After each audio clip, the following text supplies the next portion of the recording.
Welcome and hello. This is a video about CPanel and FileZilla and allowing users to FTP or connect to your server, but just to have limited read-write access into one directory. So in my particular situation, I'm hiring some folks to take some photos for me. I want them to upload those photos to my server, but I don't want to give them admin rights to my entire server. So I'm going to set up a separate user account just for my individual, we'll call them external users, and I'll show you how to do that in cPanel. And then I'll also show you how they should be able to connect to the server using the user account information you set up in cPanel to upload the files. All right. So anyway, enough talk. Let's get to it. Here is the cPanel page. Go ahead and log into cPanel. And the first thing you're going to want to do is click on this user manager link here, which is under my main preferences tools. So user manager. What this brings up is a page of the existing users. This is what the users I have. Yours will obviously be a little bit different. And then you're going to click this Add Users button. All right. Next, we need to specify some information here. We can put in a full name if you want. That's not too important. What's more important is the username and domain. I'm going to just create a dummy user, just a fake user called Robert. And then the domain, I'm going to use boschsolutions.com. That's one of my active domains. And then you can put in an email address as well. It says required, but I found that it's not. So if I had Robert's email, I'd probably put it in. Same with his full name. But let's just focus on the requirements here. All right, down below, I'm gonna set the password myself and then click generate. So this is a strong password here. Copy it and then paste it into the confirm window. And then of course, off to the side in my notes, I'm going to paste in that information so I have it saved. All right, cool, looks good. Last, what I need to do, he doesn't need an email, but he will need FTP access. So I'm going to change disabled to enabled. And then I need to specify a specific directory just for Robert. Now, right here, they have a suggested directory within public HTML. I don't like this. So what I'm going to do is fire up FileZilla. Okay, so here is my FileZilla. I can resize it. Okay, so I got my local side here, my server side here. What I'm first going to do is log in as admin. Okay, so I've got that already set up right here. I've logged in as admin. I don't want to put Robert's directory in public HTML. You can if you want there. That's up to you. I'm going to go up a level. So this is my main root. I have this public_FTP directory. I'm going to go ahead and click on that.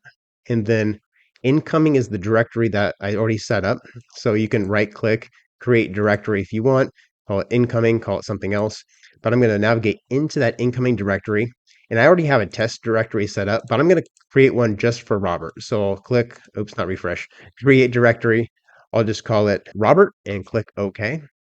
And then let me just click into Robert here. So when Robert logs in, all he's going to see and have access to is this directory here, because I'm going to grab that path. This is the server, Control C to copy. Now let's go back to cPanel. And then in this home directory, this refers to Robert's home directory. I'm just going to delete all of this and then paste. Okay, so public_FTP/incoming/Robert. All right, that's all I need to do to set up Robert's user account in cPanel. I need to click the create button right down here, give it a moment, and now we have Robert's account right here. If I want to change the username or the email or the password, I can click edit. Hold on, let me close this. And then actually, I think username's locked, but the password can be changed and the FTP information can be changed. So I'm going to go back out to my user account right there. All right.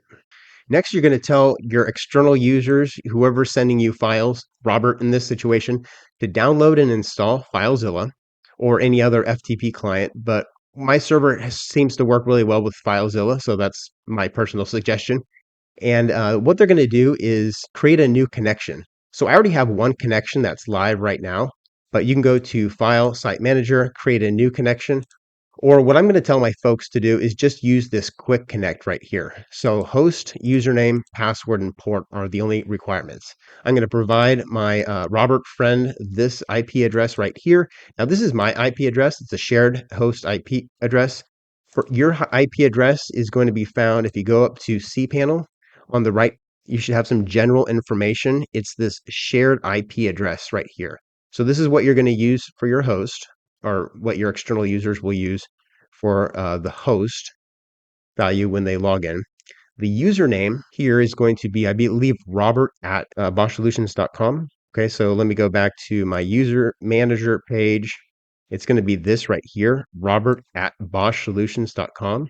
Copy. So that will be, I'll paste that in right there. This username right here is that we're typing into FileZilla is actually the username at symbol, the domain. So what I mean by that is if we click uh, Robert is the user at and then the domain. So if I click on edit, I'm just basically concatenating the Robert at symbol and then the domain here, Robert at boschsolutions.com. Okay. And then for the password, just go ahead and type in or paste in the password that we generated, that strong password. And then for the port, it's either going to be 21 or 22, but you can leave it blank. And I believe like if it's using SFTP, it would automatically type in 22 or 2222. So let's go ahead and see if this works. I'm going to quick connect as Robert to that one single FTP folder, and let's see what happens. Okay, so the connection has been made.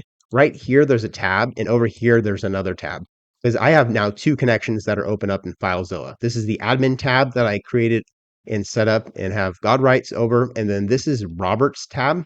Now, Robert's tab on the remote site only has access to, it's just a slash. It's basically his root directory. But what this really is public FTP / incoming / Robert. Okay. So on the left side is local. The right side is the server. Again, I'm going to click on Robert's tab here. I'm going to navigate to a file, upload it, and then see if I can see that file when I log in as admin. So ideally, this would be from two different people, two different locations, two different computers, but I'm just sort of simulating it all right here. Okay, so let me navigate to some photos. Here are some photos, 1, 10, 100. They're just half a meg and 2 megs. So I'm just going to highlight all three of them and then drag them over. Remember, I'm wearing my Robert hat right now. Boom. So those files have uploaded. It shows up right there. Now I'm going to wear my admin hat and then I have to refresh, I think. And then boom, there are those files. Okay. So that is successful.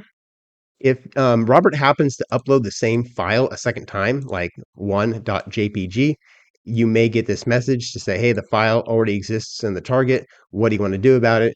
So I typically say overwrite, always use this action, and you'd have to do this every session, but it's most likely the situation that you want. In my situation, that's what I've always used.